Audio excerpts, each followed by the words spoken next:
giải bên liu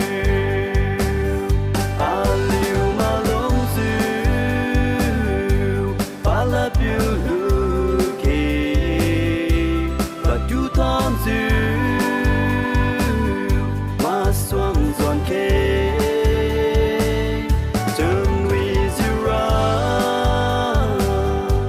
piu sai suy lu ki cả bên vô ga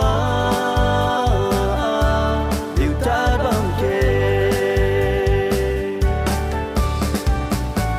a liu như nắng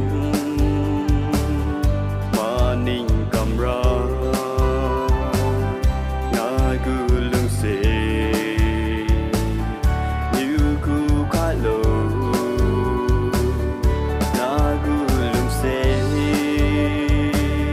lưu tàu ra lê bảo quan ma trắng ca hôm chiều băng lê a liu mà lông diu ba la piu lu ki và du thon diu mà xoang giòn kê